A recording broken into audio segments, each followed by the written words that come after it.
계속 안 갖고 있어요.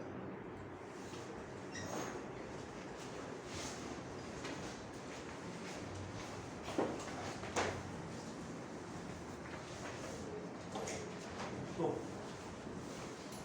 많이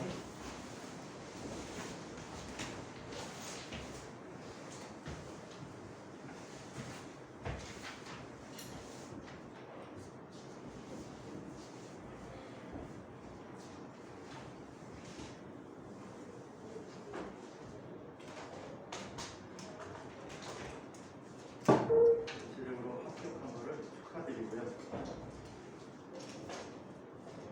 전에 있던 친구들이야 오늘 얘기하겠지만 지금부터가 또 다른 새로운 시작이야. 시작인데 여러분들이 여태까지 지나왔던 길보다 훨씬 더 재밌는 일이겠지만 힘들 거예요.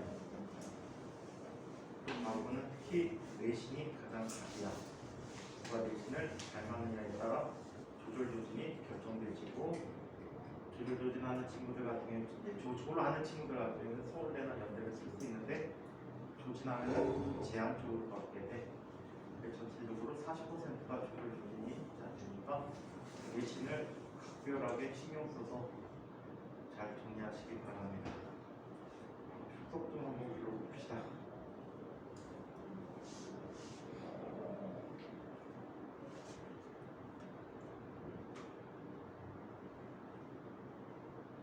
왜 29가 없어?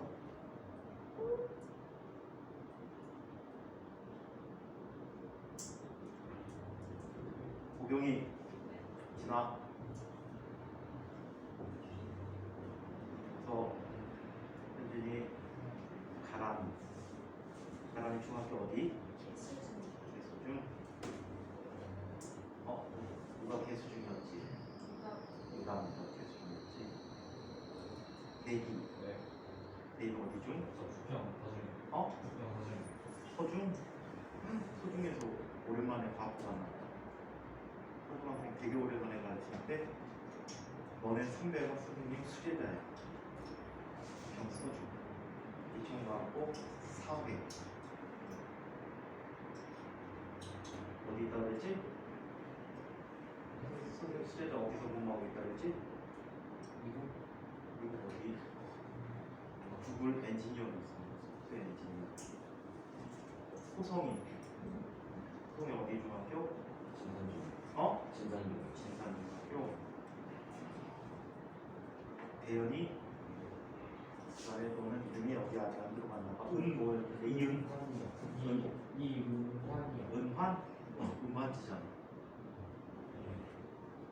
은환이 은환지라는 뜻인데 일식 중에 근환 일식이 있지. 이름은 가끔 불러줄게요. 선생님 이름은 기억을 잘 못해서.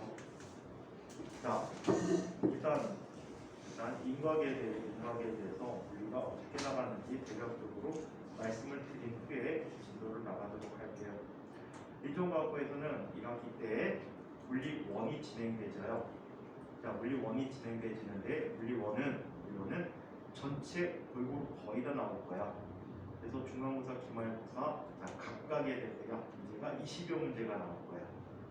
20여 문제가 나오는데 매년 연수에 따라서 담당 선생님에 따라서 문제 출제 경향이 약간 달라지는데 보편적으로 1학기 때는 수능 형태 문제들이 많이 나올 거야. 수능 문제인데 기니디 형태 문제에서 모두 제대로 고른 것은 불러라가 아니고 모두 골라라야. 변형을 시켜서 기니디를 모두 골라라. 근데 제법 까다롭게 나옵니다. 그리고 서술형 문제도 포함시켜서 나오는데 서술형과 이렇게 고르는 선지형 문제들이 배점이 크게 차이가 없어요. 배점의 차이가 없고 수능형 문제 같은 경우에는 반드시 여러분들이 풀어보셔야 될 책이 있어요. 자이스토리나 수능 특강이거든. 그래서 아직 안 나왔지. 자이스토리 수능 특강 나오자마자 사서 진도에 맞게끔 계속 푸세요. 작년에 선배들을 보면은 그렇게 풀었는데도 똑같은데도 틀리는 경우들이 간혹 나오거든. 숙지가 덜 돼서. 특히 3점짜리 문제 같은 경우에는 좀 신경 써서 한번 풀어봐 주시기 바랍니다. 선생님이 따로 언급 안 해도 계속 풀고 개별적으로 질문하시면 돼. 나중에 시험 때 임박해갖고 또 풀어야 돼. 두 번을 풀어야지 뭐 제대로 풀 수 있더라고. 선배들 보면 방학 때 계속 풀어놨던 거를 학기 중에 시험 직전에 풀어보니까 다 까먹었더라고. 까먹었으니까 방학 때 시간이 있을 때 여유 있게 충분히 푸시고 시험 직전에 한번 다시 푸시기 바랍니다. 자, 그리고 과학고에 가서는 중학교하고 다르게 시험 내신 대비 기간을 한 달 이상을 잡아줘야 돼. 보편적으로 한 6주 정도를 잡아주는 게 가장 시험 성적이 잘 나올 수 있는 한 방법이거든. 그래서 시간 투자를 진짜 많이 하셔야 된다는 거예요. 아시겠죠? 시간 투자 굉장히 많이 해서 굉장히 열심히 해주시기 바랍니다. 자, 그리고 2학기 때는 고급물리가 나와요. 고급물리는 전체 문제가 소수령으로 나오게 될 거예요. 소수령 또는 단답형 형태가 되고, 고급물리라는 책이 조만간에 이제 학교에서 나눠주시겠지만, 이 고급물리라는 책이 일반 물리학을 발췌한 책이야. 일반 물리를 발췌해서 진행하는 책이기 때문에 이 부분을 꼭 봐주셔야 되는데 2학기 때부터는 미분 적분이 막 쓰여질 거야. 고급물리의 미분 적분이 막 나오거든. 시험에는 아주 심하게는 나오기는 힘들지만 보편적으로 시험에서도 적분하라라는 문제들이 예년에 나왔고 올해 1학년은 거의 안 나왔어. 올해 1학년은 거의 안 나왔는데 미분 적분이 많이 이용되지니까 그것도 착실하게 준비를 해 놓으셔야 돼요. 그리고 2학년 2학기 때는 고급물리 안 한 부분들이 나가게 될 거예요. 보통 고급물리가 2학기 때 어느 부분이 나가냐면 보통 역학 앞부분에서 연력학까지 나가고 그 다음에 광학 쪽은 뒤쪽에 간섭과 회절까지만 주로 1학년 때 나가고 있거든. 2학년 때는 나머지 부분이 다 나오게 됩니다. 그래서 신경 써서 열심히 관리하시면 성적은 웬만큼 나오게 될 것이다. 근데 진짜 잘해야 돼. 진짜 열심히 해가고 잘해야 돼. 한순간 삐끗하거나 한순간 하나를 놓치면 내신이 팍 달라집니다. 갖고 내신은 뭐가 같다 그랬지? 수업할 때 다들 현진아 갖고 내신은 뭐라고 그랬지? 우경아 갖고 내신 뭐 같다 그랬니? 대현이 기억 못하지? 갖고 내신은 풍선 같아요. 그래서 한쪽을 열심히 해갖고 성적을 똑똑 놔두면 다른 쪽이 튀어나와버려요. 그래서 총량은 일정해지지. 총량 일정한데 누가 더 큰 사이즈의 풍선을 갖느냐에 따라서 대학이 결정되지니까 열심히 공부하셔갖고 자기 풍선 사이즈를 크게 만들어 놓으세요. 하나가 조금 변해도 다른 쪽에서 크게 변하지 않게. 그리고 올 2등급만 맞아도 거의 서울대 가볼만 하다. 올 2등급. 근데 과목 중에 한두 개는 특이하게 잘해야 돼. 1등급 정도 나오셔야 돼. 자기 특성에 맞게 수학, 물리, 화학, 생물, 지학 중에 자기 특성에 맞게끔 올릴 수 있는 과목들을 잘 선정을 해두세요. 자, 그러면 지금부터 진도 나가도록 하겠습니다. 자, 처음에 힘과 운동 쪽이에요. 힘과 운동 쪽인데, 자, 속도 가속도인데 아마 이거는 이학원 저학원 왔다 갔다 하면서 올백번은 들었을 만한 내용들일 겁니다. 자, 한번 볼게요.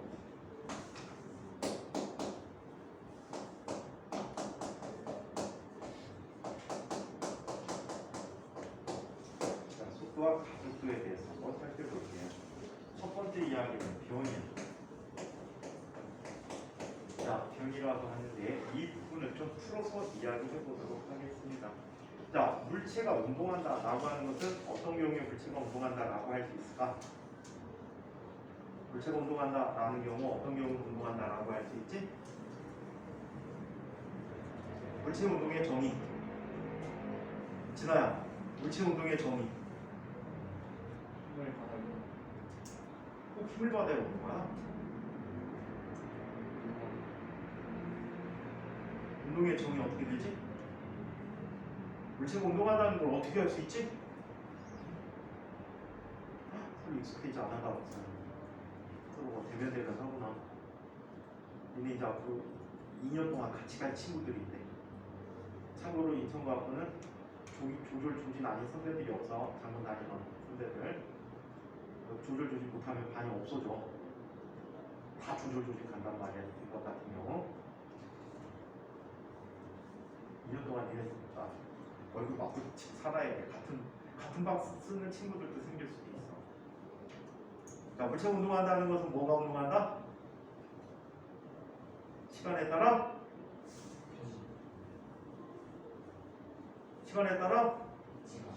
위치가 표현한다라고 하지. 그래서 물체 운동을 표시하기 위해서는 반드시 위치 표현이 중요하다. 자, 위치 표현을 해보도록 하죠. 어떤 물체의 위치를 알려주기 위해서는, 알아내기 위해서는 뭐가 필요해? 첫 번째, 기준점이 필요하고, 두 번째, 기준점으로 볼 때 거리와 또 방향이 필요하겠지. 그래서 물체의 위치를 표현하기 위해서는 세 가지 요소를 필요로 한다. 자, 이때 물리 원에서 주로 사용하는 것은 물체가, 얘는 다 베이스가 직선 운동 베이스야.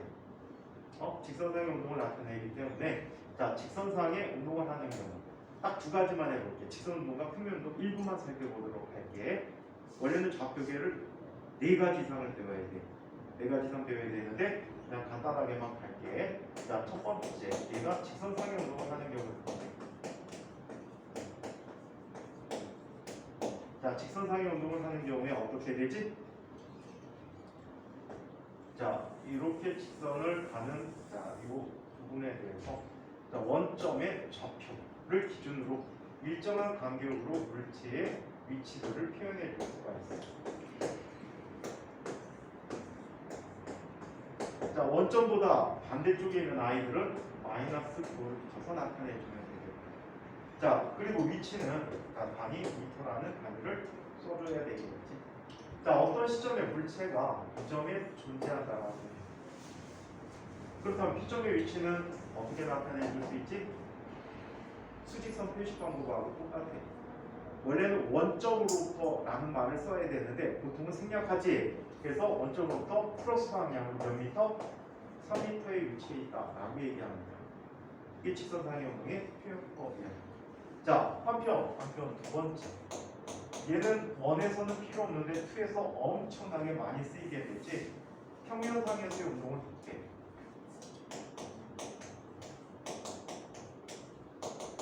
자, 평면상의 운동을 볼게. 자, 평면상의 운동을 살펴보는데, 평면 운동을 표현하기 위해서 우리는 좌표축이 몇 개가 필요하다? 2개가 필요하다라고 합니다. 자, 얘는 무건으로, 자, 무시적인 약속의 2에서 x축에는 y축이라고 하자. 이때 어떤 한 점이 이렇게 표시되어 있대. 이 점의 위치를 어떻게 표현합니까? 두 가지 방식으로 표현해 줄 수가 있어요. 첫 번째, x축상에 수선 내려서 해당되는 점, x점. 또 y축상에 수선을 내렸을 때 해당되는 점, y점이야. 그래서 P점의 위치를 x, y라고 표현해 줄 수가 있다. 자, 이렇게 표현하게 됐을 때, 자, 우리 이렇게 나타내 주기 위해서 원점 5점으로부터 얘의 거리는 얼마가 되지? 이걸 어리라고 한다면 어는 얼마가 될까? 루트 x제곱 플러스 y제곱이 되어버릴 것이고, 또 방향을 표현할 때는 x축과 이루는 각도에 대한 탄젠트 값을 표현해 주지. 그래서 탄젠트 세타라는 값은 x분의 y다라고 하는 이런 세트로 표현하는 방식이 있다. 좌표값을 이용해서 거리와 방향을 알아내는 방법이야. 반면에 거리와 방향을 이용해서 좌표값을 알아내는 방법도 있어. 자, 여기 나타난 x점에 해당하는 것은 얼에 대한 무슨 성분이지? 밑변 성분이니까 얼 코사인 세타라고 쓰고, y라는 값은 얼 사인 세타라고 쓰는 이 두 가지 방식에 의해서 표현해주고 있다. 그래서 P점을 크게 두 가지 방식으로 나타내. x, y라고 표현해줄 수 있고, P점은 또 얼 세타라고 표현해줄 수도 있다라고 해요. 보통 이렇게 쓰면은 얘는 평면 직교좌표라는 표현을 써. 직교좌표. 자, 그리고 얘는 평면 극좌표라는 표현을 쓰게 될 거예요. 얘는 고분물리부터 사용하기 시작할 겁니다. 그래서 자, 지금은 당장 해당되는 바가 없습니다. 자, 한편 이 책에서는 변이부터 얘기했는데 제목을 바꿔볼게. 이동거리와 변이에 대해서 살펴보자.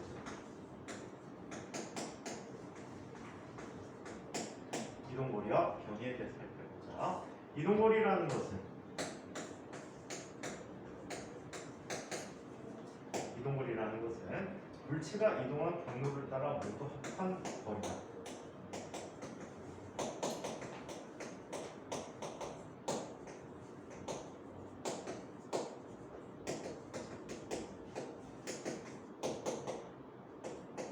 자, 모두 합해준 거리를 이동거리라고 표현해주고 있고요.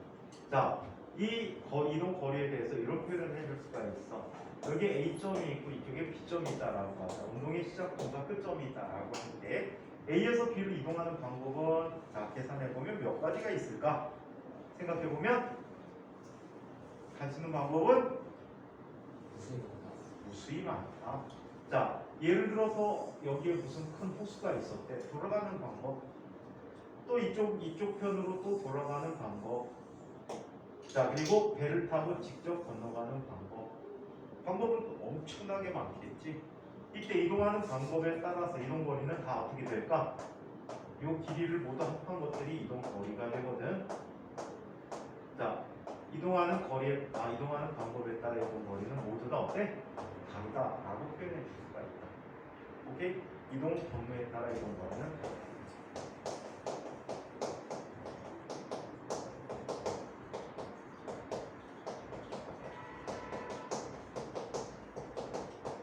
우연히 같을 수도 있지만 보편적으로 다르다라고 표현을 해주고 있습니다. 자, 이런 이동 거리에 대해서 변이라는 것을 한번 이야기해 보도록 할게요. 변이.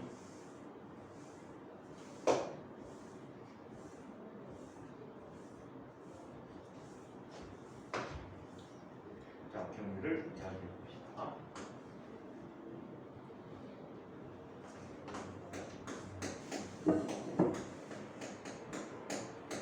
자, 얘는 가장 간단하게 표현하면 뭐가 돼? 위치의 변화야.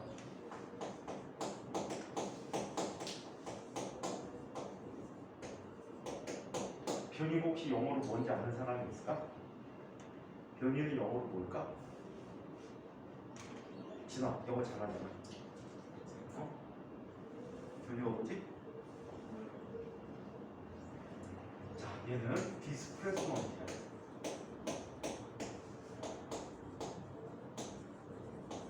가장 눈에 띄는 부분이 있다. 누구야? 이게 뭐지? 플래스가 뭐야? 정대로 플래스 뭐지? 어? 변이야 이게? 장소지.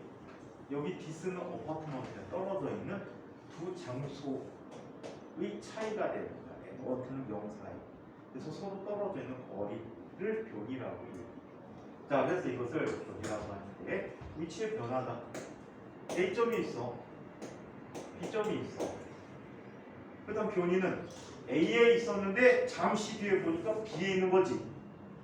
맞아? 중간에 어디로 가는지 관계 상관없어. 경로 전혀 관계없고 시작과 끝, 시작과 결과만 중요시 다뤄준다. 그래서 A에서 B로 이렇게 지적하는 걸 우리는 변이라고 합니다. 이동 거리가 이동 경로에 따라 다 다르게 나타나지만 시작점과 끝점이 같을 때 변이의 크기는 모두 다 어때? 같다라고 얘기합니다. 그래서 운동의 시작점과 운동의 끝점을 잇는 직선거리와 방향이 됩니다.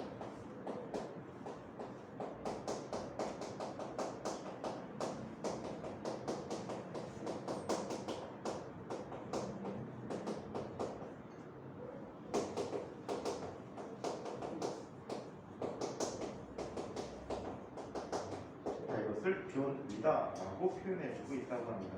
자, 그럼 몇 가지 예들을 한번 살펴보도록 하자. 몇 가지 예들.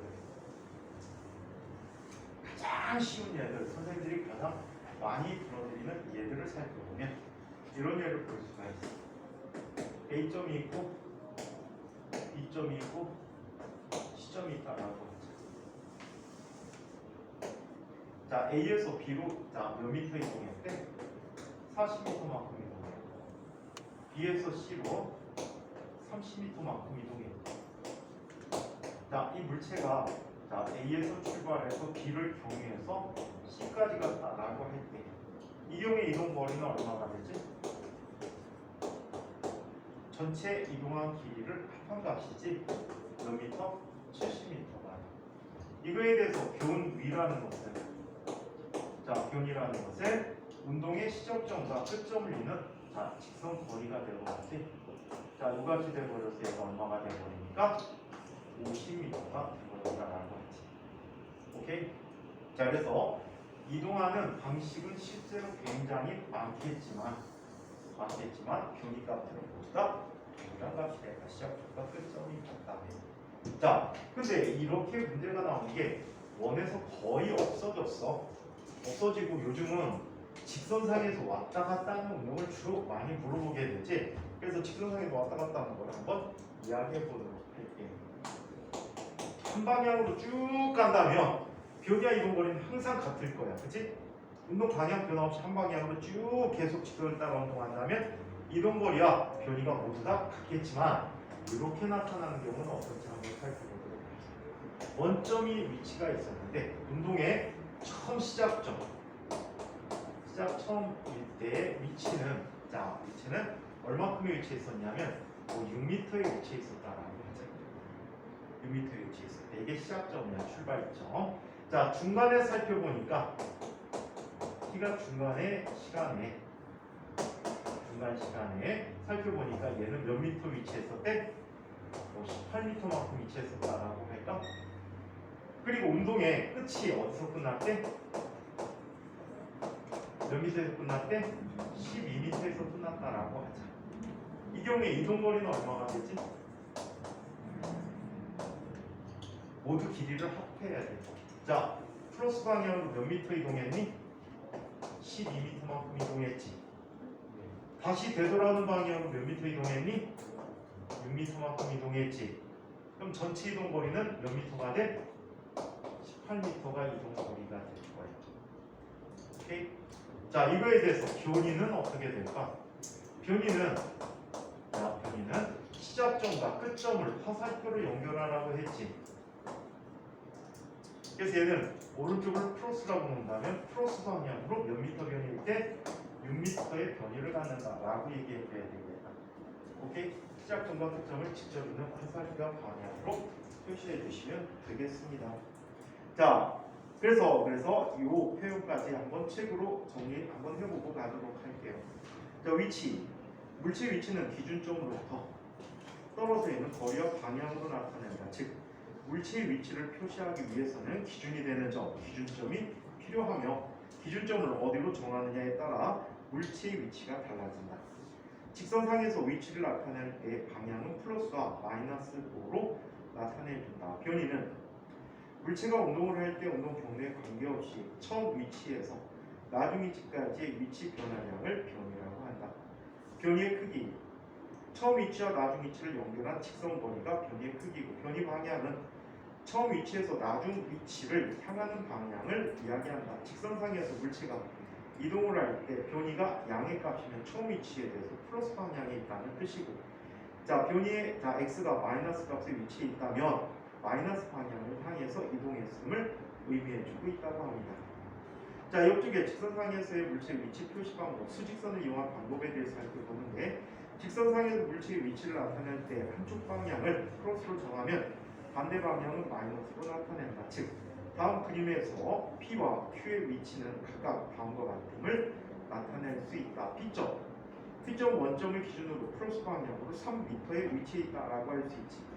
자, 기준점에서 플러스 방향 3m였지. 그래서 그냥 보통 플러스 3m라고 쓰고 있고, Q점은 기준점에서 마이너스 방향으로 2m에 위치해 있다. 그래서 보통 마이너스 2m라고 표시해주고 있습니다. 자, 한편 이동거리와 변이의 차이라는 걸 한번 살펴보도록 하자. 이동거리란 물체가 실제 이동한 운동 경로를 따라 특정한 길이로 크기만 갖고 있는 물리량이다. 자, 이때 물체가 운동을 할 때 이동 거리는 운동 경로에 따라 다 다르게 나타나며, 자, 하지만 물체의 처음 위치와 나중 위치가 같다면 변이는 같더라. 자, 이동거리와 변이의 크기가 같을 때는 물체가 직선을 따라 한 방향으로 계속 운동했을 때 그때뿐이다. 즉, 한 방향으로 운동하는 경우를 제외하면 이동 거리와 항상 변이의 크기가 크다. 자, 이동 거리가 항상 변이보다 크기가 크다라고 해줄 수 있어. 그래서 일반적으로 이동 거리는 변이보다 크거나 같다라고 써줄 수 있습니다. 직선 도로에서 철수와 영희가 운동을 하였을 때 이동거리와 변이는 다음과 같이 나타난다. 철수는 자 오른쪽을 향해서 즉 동쪽을 향해서 계속 걸어가서 7m 갔어. 이동거리도 7m, 변이도 7m야. 반면에 영희는 처음에 서쪽으로 갔다가 다시 동쪽으로 이동하는 거지. 자 그래서 영희는 처음에 서쪽을 향해서 5m 갔다가 자 동쪽으로 다시 2m만큼 되돌아갔지. 자 그렇다면 처음 위치에서의 변이는 얼마가 돼? 마이너스 3m의 변이를 갖는다. 즉 서쪽으로 3m 변이를 갖고 전체 이동한 거리는 7m만큼 이동했다라고 얘기해 줄 수가 있습니다. 자 물리원에서는 필요가 없어서 빼버렸어요. 학교 선생님에 따라 해 주실 수도 있는데 이거는 만약에 입교 후에 해주셨다 그러면 그때 바로 얘기하시면 바로 해드리겠습니다. 보통은 이거 사전 입교 때 벡터와 스칼라 해주실 수 있어. 오케이?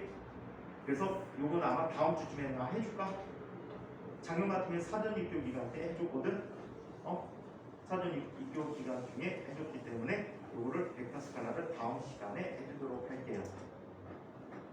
자 스칼라와 벡터량에 대해서 자 시간, 질량, 온도, 이동거리, 속력, 에너지와 같이 물체의 크기만을 갖고 있는 물리량을 스칼라라고 한다.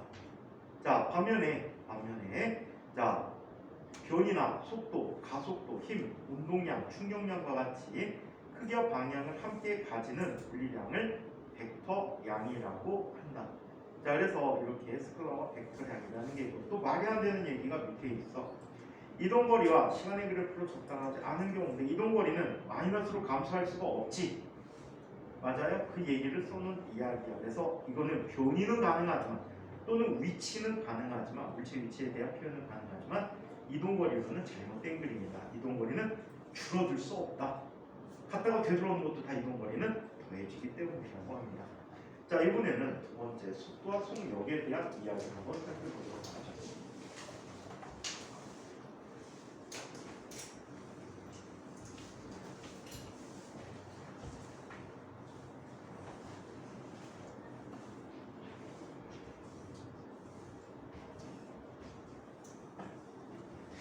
선배들 가르치다 보니까 벌써 26년이 된 것 같아. 선생님이 처음 가르친 게 너네 3기 선배들 가르쳤거든. 3기 선배들 갖고 입학할 때 입시하는 애들 4명을 가르쳤구나. 그리고 4기 애들부터 이제 많아졌지. 4기 애들부터 많아져갖고 5기, 6기, 7기, 8기, 9기 8기가 가장 많이 보냈던 것 같아. 예전하고 8기를 선생님이 그때 69명인가 보고 왔을 텐데 선생님하고 후배가 반에 55명이 갔던 것 같아. 55명. 9기, 10기. 쟤네가 이제 지구학 애들이 10기거든. 이구학 애들 10기 가르치는 엊그제 같은데. 그래서 쟤네도 10기가 됐어. 쟤네 1기 애들 칠칠거리고 와 저기 가고 대나방도 나나. 근데 이제 많이 성장했지. 자, 그러면 속도란 녀석을 한번 살펴봅시다.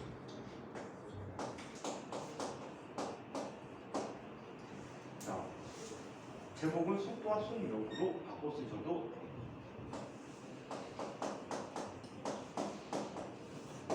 자, 얘를 자, 책에 있는 거 설명해주고 속도를 반복해서 설명을 해드릴게요. 크게 다른 의미는 아니기 때문에 우리가 다룰 때 자, 먼저 속도라는 개념을 이야기해봅시다. 자 속도는 자 기호로 쓸 때는 V라고 써주고 원래는 화살표를 붙여주는 게 맞아. 화살표 기호는 약속이야. 어떤 약속이지 현진아? 방향을 갖고 있다는 약속이지. 그래서 얘는 벡터입니다 라는 약속이야. 다음 시간에 벡터를 해드릴 때 얘기해드릴게. 자 그래서 얘는 자 약속, 크기와 방향을 갖는다 라는 뜻이야. 즉 속도라는 것은 물체가 하는 물체의 빠르기와 그 방향을 속도라고 한다. 그래서 좀 다른 점들이 있어. 아빠랑 엄마 차 타보면 속도계라고 써있단 말이야. 사실은 얘는 속도계가 아니야. 왜? 빠르기만 가르쳐주고 있잖아. 빠르기만 가르치고 얘는 방향이 표시가 안 돼 있어. 그래서 얘는 엄밀하게 뭐다? 속도계가 아니고 속력계라고 하는 게 맞다. 속력은 빠르기만 갖는 물리량이거든. 자, 그래서 빠르게 방향을 갖는 물리량을 속도라고 표현해주고 있다고 합니다. 자, 얘의 정의는 다음과 같이 내려주고 있어.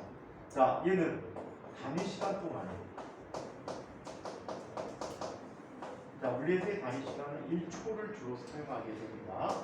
단위 시간 동안에 속도의 변화량,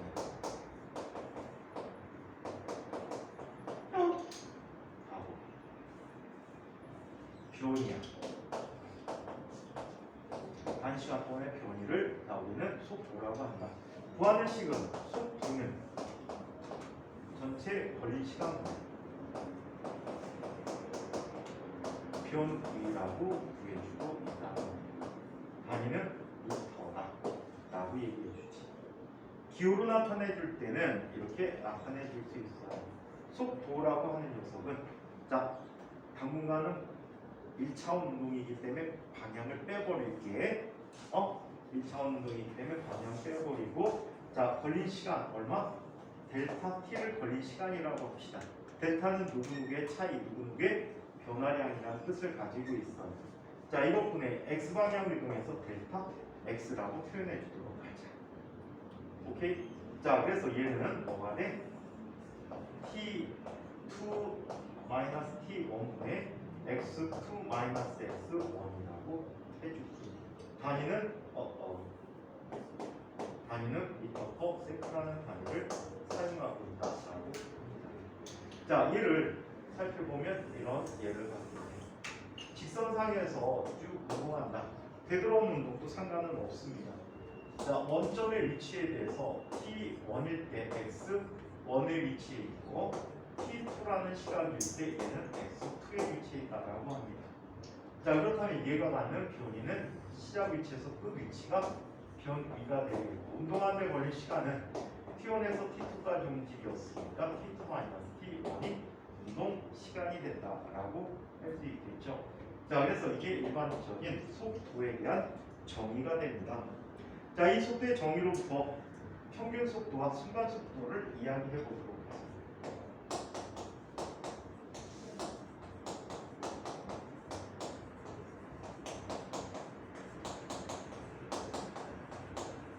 자, 평균 속도와 순간 속도의 정의에 대해서 살펴볼게요. 자, 먼저 첫 번째 평균 속도.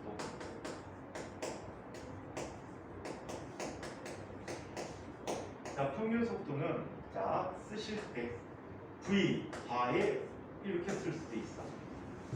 원래 정의가. 자, 또는 v 그냥 벡터 표현 없이 이걸 쓰던가, 또는 v 평이라고 쓰던가, 영어식 표현으로 v, AV, AVG, AVE 이렇게 쓰는 것들이 다 평균이야. 왜 AV지? 경서야? 어덜트 비디오? 에버리지지, 에버리지. 지나가고 빨간 거 보니까 요즘 또 보는구나. 구원을 안 하네. 자, 그래서 평균 속도를 살펴보는데, 자, 얘는 이렇게 표현합니다. 평균을 구하는 목적이 있지. 왜 구할까? 뭔가 값이 달라지기 때문에 평균 값을 구해야 될 거예요. 그래서, 자, 속도가 변하는 경우,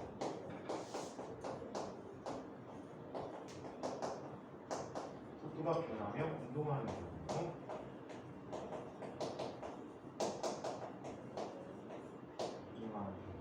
전체 속도의 변화를 무시하고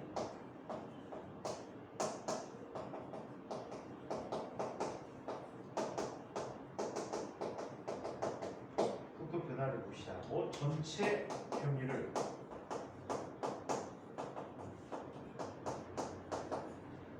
걸린 시간도 나누고,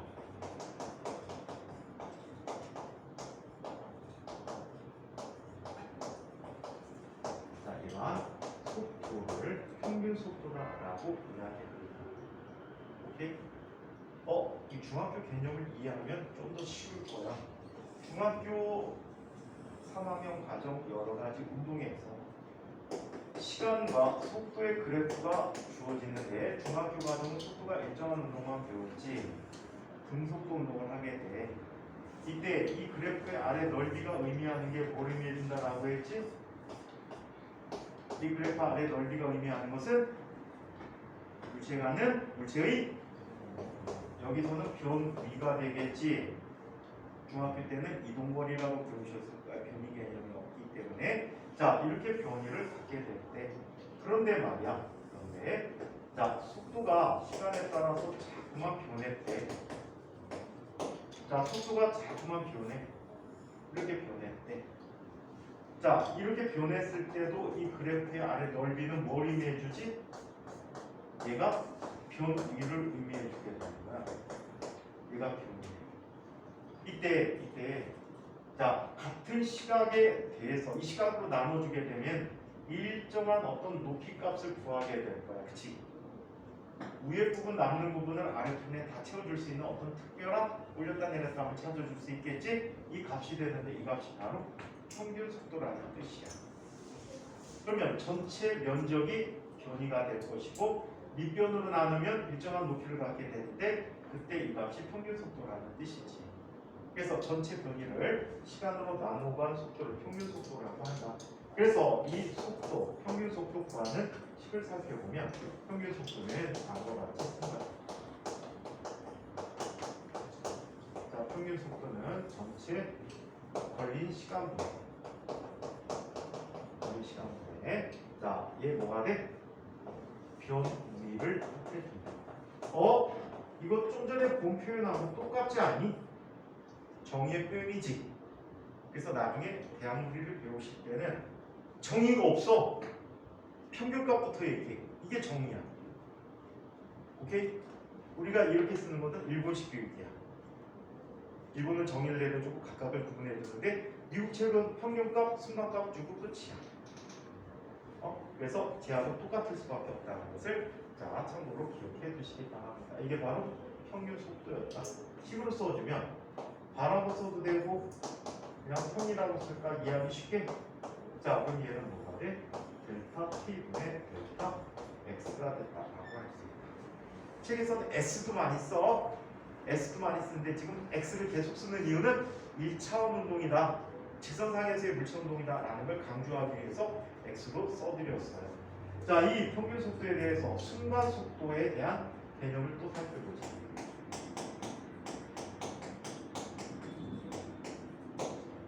지나간 수업 다시 보기 하고 싶은 사람들은 어디를 보시냐면 유튜브 가시면 깨알 공부해야지, 그지?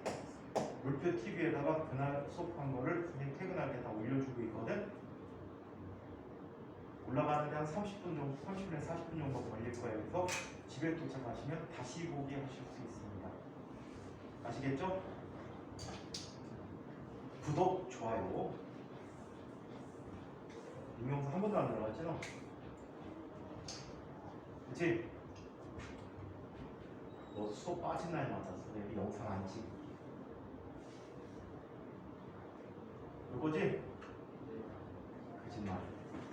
자, 순간 속도는 자, 이렇게 얘기합니다. 자, 얘는 어느 한순간의 속도이다.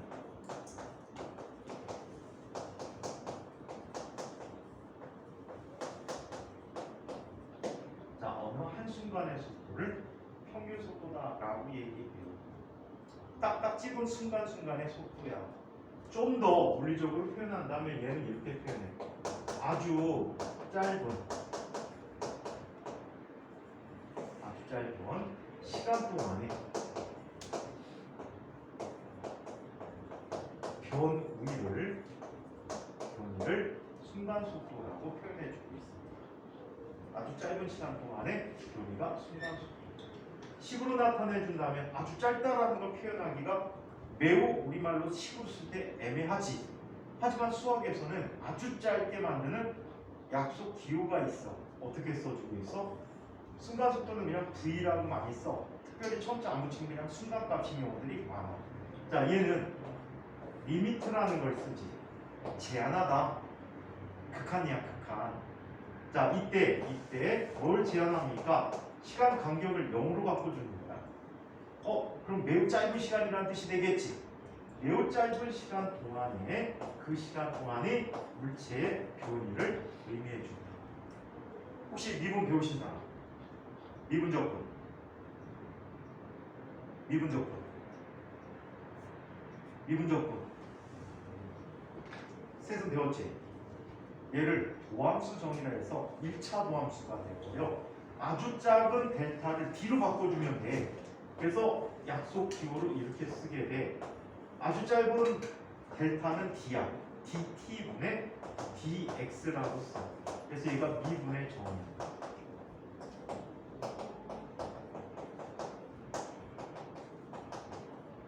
자, 1차 도함수는 미분의 정의라고 하겠습니다.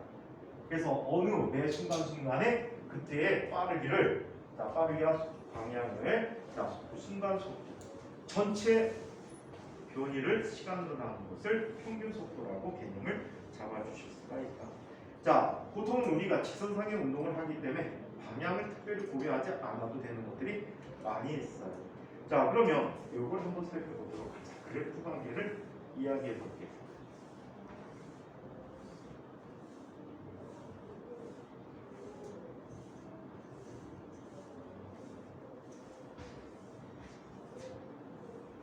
자, 그래프 관계를 한번 살펴보도록 할게.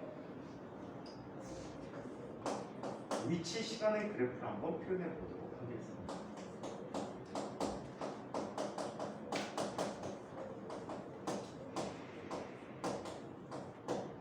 자, 위치와 시간의 그래프에 대해서 한번 이야기해 보도록 할게. 자, 물체의 위치 시간의 그래프인데 랜덤하게 한번 그려보도록 하죠. 시간에 대해서 물체의 위치를 나타냈는데 이 위치가 이런 식으로 표현되는데 이런 형태로 표현됩니다. 이때 시각이 얼마가 됐을 때 t1이 됐을 때 물체의 위치는 x1이고 시각이 t2가 되었을 때 물체의 위치는 x2라고 이야기합시다. 자, 이 식에서 평균 속도를 이야기해 볼게요. 자, 평균 속도는 어떻게 쓸 수 있지? 델타 t분의 델타 x라고 쓸 수 있지. 그렇다면 그래프상에서 x의 변화량이 델타 t가 되겠네. 그리고 y의 변화량이 뭐가 되니? 델타 x가 되겠지. 어디서? 축상에서. 그렇다면 델타 t분의 델타 x라는 것은 바로 뭐야? 두 지점에 대한 직선의 기울기가 되겠지. 맞습니까? 자, 따라서 얘는 두 점 간의 직선 기울기.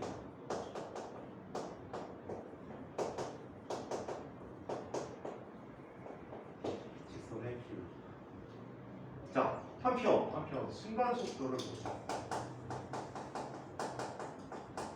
자, 순간 속도 v라고 하는 것은 리미트 델타 t가 0으로 갈 때 델타 t분의 델타 x라고 쓸 수 있는데, 자, t1을 기준으로 t2를 무한히 t1에게 근접시켜봅니다. 무한히 근접시켜서 두 점을 직선으로 연결하면 안 보이겠지. 점이나 마찬가지야. 그래서 연장선까지 그려보게 되면 이 순간에 뭐가 돼? 접선이 연장선이 되고. 자, 그래서 얘는 접선에 대한 x 변화량분의 y 변화량이니까 한 점이 접선의 길이.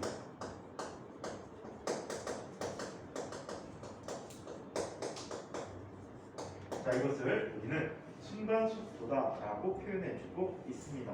그래서 그래프에서 문제들이 굉장히 많아. 그래프에서 문제들이 굉장히 많기 때문에 잘 봐주시기 바랍니다. 자, 그러면 속력에 대한 개념도 한번 살펴보도록 할게요. 자, 속력에 대해서.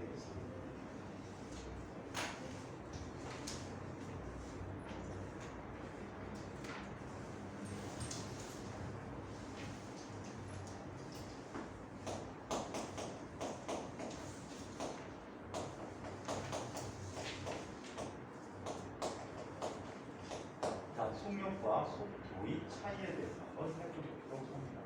자, 속도는 지금까지 봤어. 그럼 속력이라는 걸 한번 살펴볼게요. 자, 속력은 단순하게 물체의 빠르기만을 의미해요. 빠르기만, 방향이 필요 없다.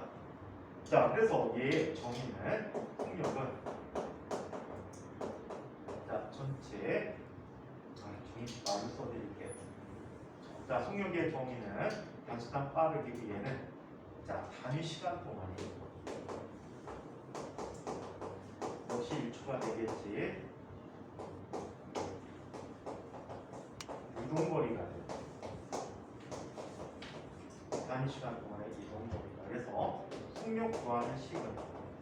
속력은 전체 걸린 시간 이동거리가 됩니다. 단위 똑같이 미터/세크라는 단위를 쓰고 있다. 기호로 나타날 때 속력 V라는 녀석은 델타 T분의 여기도 어쩔 수 없이 델타 X 대신에 그냥 S를 쓸게. 얘는 직선상에 운동한다고만 얘기를 못하니까 그렇지? 왔다 갔다 하는 운동하니까 얘를 이동거리라고 이야기하자. 오케이? 자, 그래서 이렇게 나타날 때 자, 단위는 미터/세크라고. 얘도 역시 똑같이 나뉘어지는 평균 속력과 순간 속력이 있어. 자, 이거는 참고로.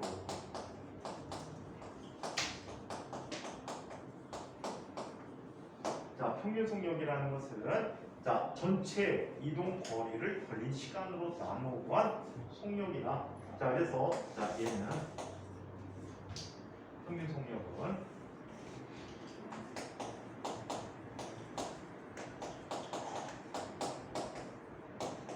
자, 얘는 전체 걸린 시간입니다. 자, 전체 걸린 시간인데 자, 이동 거리로 가야지. 단위 똑같이 미터/세크. 그래서 얘 살펴보면 평균 속력 V는 미국 책은요 평균 속력에 기호 안 줘. 항상 책에 스피드라고 써 있어. 우리말로 번역될 때는 속력이라고 나오고 스피드야 기호가 없어. 기호. 슬픈 아이야. 그만큼 안 쓴다는 거예요. 요즘. 자, 그래서 얘는 자 델타 T분의 델타 S이고요. 자, 얘는 T2 마이너스 T1분의 S2 마이너스 S1 미터/세크다라고 얘기해. 이거 조심해야 되겠지. 경로를 따라서 간 합 거리를 얘기해야 됩니다. 자, 이거에 대해서 순간속 기억은 매우 짧은 시간 동안에 이동한 거리가 되겠다. 그래서 얘는 어떻게? V라고 하는 녀석은 리미트 델타 T가 0으로 갈 때 델타 T분의 델타 S라고 표현해줘서 얘는 DT분의 DS라고 이야기하고 있다. 오케이? 그래서 아주 짧은 시간 동안에 얘가 가는 이동 거리다라고 얘기해 주지. 자, 속도는 있는 것 자 빼버리고 자 속력에 대해서 한번 자 정리해 보도록 하자. 속력 여러분들 책의 12쪽 이야기입니다. 단위 시간 동안의 물체의 이동 거리로 빠르기만 나타내는 물리량이다. 즉 속력은 방향을 고려하지 않고 움직인 전체 이동 거리를 걸린 시간으로 나누어 구하고 항상 플러스 값을 갖게 된다. 단위는 미터/세크뿐만이 아니라 킬로미터/아워를 쓰는데 오늘 산 건데 자 이런 것도 많이 쓰이니까 잘 기억을 해두시기 바랍니다. 자 60km/h예요. 간단하게 갈까요? 자 아주 간단하게 가. 자 36km/h예요. 빠르게 환산하는 거. 얘는 얼마지? 미터/세크로 환산해서 쓸 때가 많단 말이야. 얼마가 되니? 10m/s가 되겠지. 맞아요? 10m/s. 1초에 10m 가는 빠르기를 달리면 36km/h가 되거든요. 자, 72km/h는 세크통은 갈 수가 없지. 자, 이건 얼마가 되지? 20m/s. 이걸 머릿속에 갖고 살면 되게 편하다는 얘기야. 108km/h는 30m/s. 자, 144m/s는 144km/h는 40m/s. 36의 배수대로 기억해주면 편리하다는 거지. 오케이? 이 사이 값들은 그만큼 줄여주면 돼. 18km/h다 그러면 5m/s. 이걸 머릿속에 아예 놓고 살면은 나중에 계산할 때 이것도 나누고 귀찮잖아. 보면 킬로미터 좀 짜증날 수도 있지. 근데 이걸 알고 있으면은 훨씬 더 쉽게 문제를 해결할 수가 있을 것 같아요. 자, 아무튼 이런 단위가 있어요. 평균 속력, 순간 속력에 대한 개념이 있어. 자, 평균 속력, 어느 시간 동안 평균적인 속력으로 전체 이동 거리를 걸린 시간으로 나누어 보아였다. 자, 이동 거리 시간의 그래프에서는 아까와 똑같아. 두 점을 잇는 그 직선 거리의 기울기가 평균 속력이다. 순간 속력, 어느 한 순간의 속력으로 아주 짧은 시간 동안의 이동 거리를 걸린 시간으로 나누어 구한 것을 순간 속력이라고 합니다. 이동거리 시간 그래프 위의 한 점에서 그은 접선의 기울기와 같다. 자, 속력과 속도의 차이, 방향이 있느냐 없느냐야. 오케이? 자, 평균 속력과 평균 속도. 같은 시간 동안 물체의 이동 거리와 변이의 크기가 다르다면 평균 속력과 평균 속도의 크기는 다르다. 즉, 물체가 직선을 따라서 일정한 방향을 운동하는 경우를 제외하면 평균 속력이 항상 평균 속도의 크기보다 크다라고 합니다. 철수가 0초에서 8초까지 서쪽으로 8m 이동한 후에 10초까지 동쪽으로 2m 되돌아갔다. 자, 그렇다면 이 아이는 전체 0초에서 10초 사이 이동한 거리가 10m만큼 이동하였고 변이는 서쪽으로 6m 변이를 갖고 있다. 따라서 평균 속력은 10초 동안에 10m 이동하였고 그래서 1m/s. 평균 속도는 10초 동안에 서쪽으로 6m의 변이를 갖게 됐지. 따라서 평균 속도는 서쪽으로 6m/s라고 합니다. 정대영, 너 졸기 시작했지? 너 애들 다 조진하고 너 혼자 3학년 교실 앉아서 졸고 있을래? 정신 차려.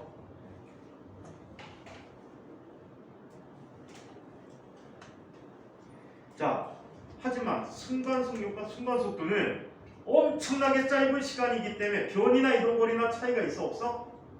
없어. 다만 방향만 표시 안 될 뿐이야. 그래서 크기가 같아. 오케이? 순간 속력과 순간 속도는 크기가 같아. 내 짧은 시간 동안에 변이나 이동거리나 차이가 없기 때문에. 자, 시간 간격이 아주 짧은 경우에는 변이의 크기는 물체가 이동한 거리와 같아서 순간 속력과 순간 속도의 크기는 항상 같다. 자, 위치 시간 그래프와 이동거리 시간 그래프. 자, 위치 시간 그래프는 계속 증가하지만 이동거리 시간 그래프는 감소할 수가 없다라고 얘기했지. 아까 했던 얘기, 그치? 감소하는 부분이 없다. 이동거리는 항상 증가하게 된다라는 얘기야. 자, 위치 시간 그래프에서 속도를 나타내는 그래프의 기울기는 플러스 마이너스 모두를 가질 수 있지만 이동거리 시간 그래프는 감소 구간이 없어서 기울기가 항상 플러스 값을 갖게 된다라고 합니다. 자, A의 운동을 한번 분석해 볼까? 아래 그림. A는 접선의 기울기가 점점 줄어들지. 맞아요? 속도가 점점 감소한다는 얘기야. 그러다가 어떤 정점에서 속도가 뭐가 되니? 0이 됐어. 기울기가 0이 됐잖아. 최고 정점에서. 그러니까 이해 못해서.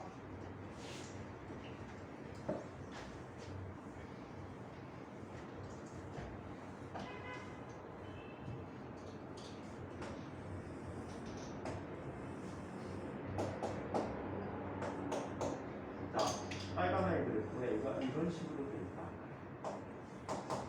이때 이해가 가는 접선의 기울기를 한번 표현해 보면, 자, 접선 기울기가 컸어. 플러스 값을 가지고. 하지만 플러스 값이 점점 어떻게 돼? 감소하지. 앞쪽으로 가면서 빠르기만 줄어든다는 얘기야. 오케이? 변이는 계속 증가해. 그치? 계속 증가하고 있잖아. 그러다가 어느 순간에 기울기가 0이 됐어. 기울기가 0이 됐다는 건 이 순간에 속도가 0이 됐다는 얘기야. 멈췄다는 얘기야. 그리고 다시 마이너스 기울기로 가는 것은 얘가 되돌아오는 거야.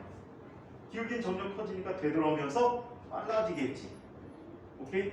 자, 반면에 이게 A고 B는 계속해서 이렇게 증가해.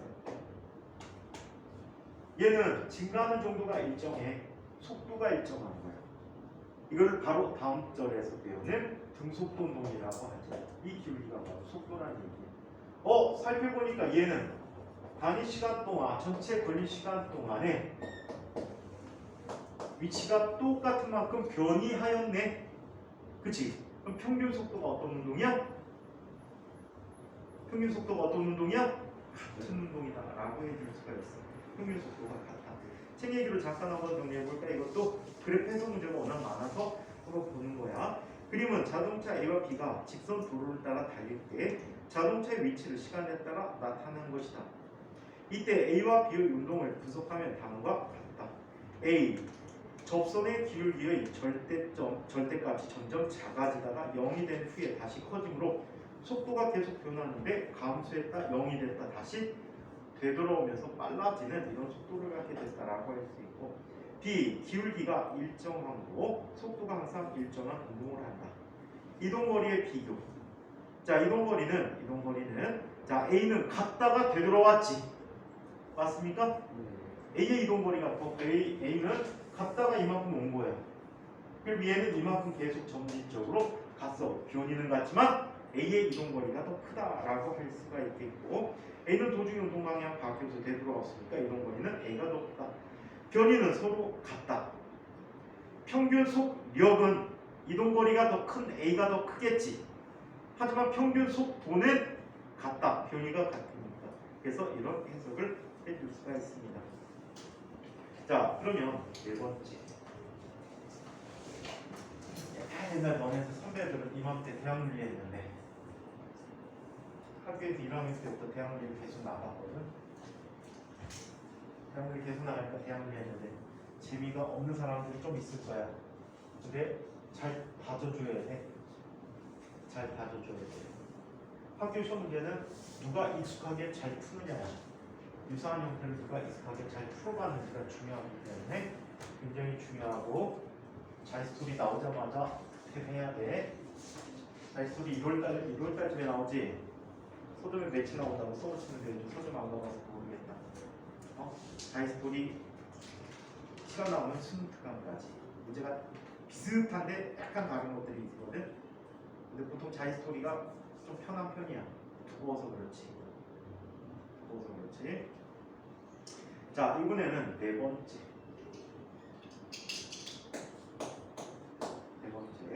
속도가 일정한 물체의 운동을 한번 보자.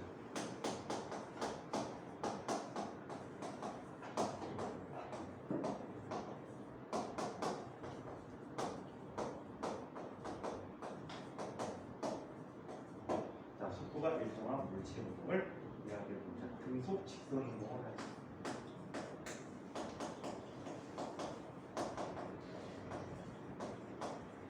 자, 똑같은 표현을 어떤 표현을 쓰냐면 등속도 운동이라고 적혀요.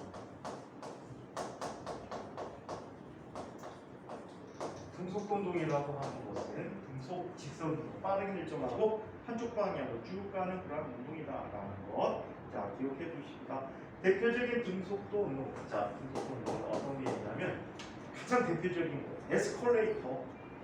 속도가 달라지면 안 되겠지. 에스컬레이터는 속도가 항상 일정해야 됩니다. 이거 똑같이 생겼는데 평면 가는 아이가 있지?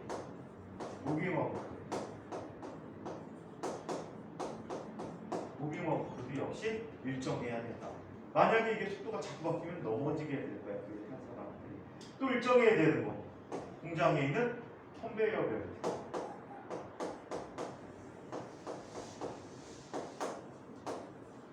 힘을 받지 않는 물체 운동들이 등속도 운동을 하게 돼. 힘을 받지 않는 운동이 아니고 나중에 힘까지 간 다음에 다시 한번 설명하게 되는 거야. 이 책에서는 뭘 얘기하고 있지? 드라이 아이스통의 운동이라고 했어. 자, 이 드라이 아이스통의 운동이라고 했는데 얘는 어떻게 하냐면 요즘은 거의 사용을 안 하는데, 여러분들 필름 카메라 본 적 있니? 카메라 필름 본 적 있어요? 못 봤어요? 쭉 뽑으면 나오는 거? 한 번도 본 적 없니? 걔는 필요 없고요. 이 필름을 보관하는 통이 있어. 가벼운 플라스틱으로 되어 있거든. 그 통만 쓸게. 통을 해놓고 뚜껑 부분에다가 구멍을 하나 가운데 바늘로 꾹 쑤셔 누르면 그냥 쭉 들어가. 곰보다 약간 단단한 느낌이야. 쭉 집어넣어. 그럼 구멍이 뚫려. 뺀 다음에 베스킨 라빈스에 가서 사기쳐서 드라이아이스를 얻어와야 되겠지. 드라이아이스가 장난치고 싶은 베스킨 라빈스 가. 그래갖고 5,000원짜리 시켜가지고 포장해달라고 해. 물어볼 거야. 얼마나 가냐. 무조건 1시간 가야지. 1시간이요? 그러면은 쪼개서 채워줘. 근데 얼마 안 줘. 그냥 조그만 공다리에다가 하나 줘. 99 공다리에다 넣어주거든. 그거 갖고 많은 장난을 할 수가 있어. 예를 들어서 가장 재미난 거 물에다 넣어보기. 물에다 넣으면 엄청나게 많은 수증기를 만들어주지. 이산화탄소가 엄청나게 많은 수증기를 만들어줘. 한참 나오다 보면 표면이 얼어가지고 안 나와. 그럼 꺼내갖고 얼음을 딱딱딱딱 쳐내면 다시 집어넣으면 또 많이 나와. 제법 오래 갖고 놀 수가 있죠. 그거를 쪼개서 여기다 집어넣은 다음에 거꾸로 세워. 자, 거꾸로 세우면 어떤 일이 생깁니까? 이산화탄소가 승화를 하겠죠. 승화하면 압력 때문에 구멍으로 뿜어져 나오게 돼. 자, 이쪽으로 나오게 되면서 살짝 들어줍니다. 그럼 바닷가의 마찰이 없네. 그쵸? 이 상태에서 툭 치면 얘는 항상 일정한 속도로 운동을 한다라고 해요. 자, 일정한 속도로 움직이는지 아닌지는 어떻게 알아? 같은 시간 동안에 이동한 거리를 측정해보면 같은 거리만큼 이동했다라고 얘기해요. 비슷한 거 볼 수가 있어. 분식집에서 국물이 나오는 볶음밥 같은 걸 시켜 먹었어. 국물을 주지. 밥 공기에다가. 근데 이 새끼가 막 돌아다니잖아. 그죠? 갑자기 떡지 혼자 움직여. 왜 움직일까? 얘는 원리는 좀 다르지만 비슷해. 테이블 위에 여기 밥 공기가 있는데 얘가 안쪽에 이렇게 턱이 져갖고 안에 빈 공간이 있어요. 뜨거운 국물을 붓게 되면 여기는 공기가 어떻게 되니? 팽창을 하지.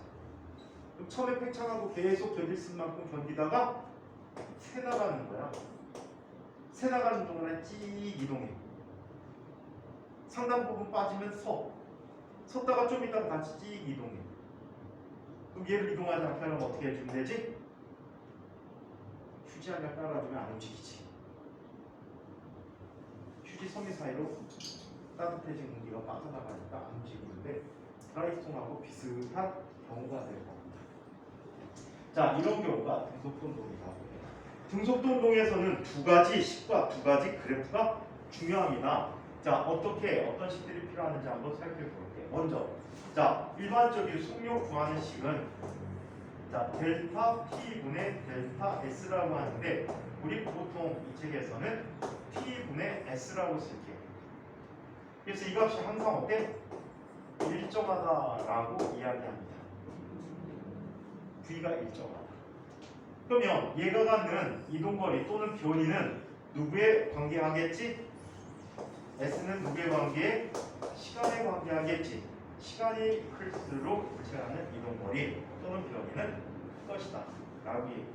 얘는 직선상의 운동이니까 이동거리 쓰는 게 더 나을 거야. 이동거리는 변이가 똑같기 때문에 신경 안 써도 되겠지만 자, 이렇게 나타내죠. 자, 얘는 두 가지 그래프를 표현해 볼 수가 있어. 첫 번째 그래프는 시간에 따라서 나타나는 속도 그래프야. 자, 그래서 속도가 일정하다. 이때 특정한 시각이 됐을 때 이 그래프의 아래 넓이에 해당하는 것은 바로 무엇이다? 물체가 갖게 되는 변이 또는 이동 거리가 될 것이다. 이제 식 쓸 때 이동거리 변이를 S라고 쓸 거거든, 학교에서도. 그래서 거기에 맞게 S로 살짝 바꿔줄게. 원래 정의에서 약간 벗어나서. 자, 그리고 시간에 따라서 물체가 갖는 변이 또는 이동거리를 살펴보면 변이 이동거리가 같은 운동이야. 자, 얘는 어떻게 돼버린다? 일직선 상태로 이렇게 증가하게 된다. 이때 기울기가 바로 뭐가 된다? 기울기가 물체가 갖는 평균 속력 또는 순간 속력이 되는데 얘는 평균 속력과 순간 속력이 같은 물체인 겁니다.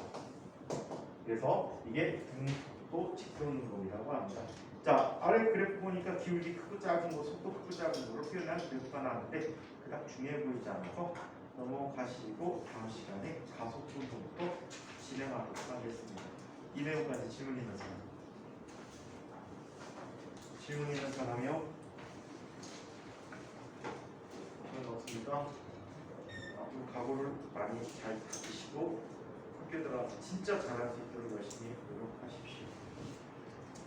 선생님이 18기들한테 굉장히 실망한 게 뭐라고 그랬지? 물리일등이 없다는 거. 진각에서는 계속 물리일등이 나오는데 진각에 물리일등이 없어. 열심히 해서 만듭시다.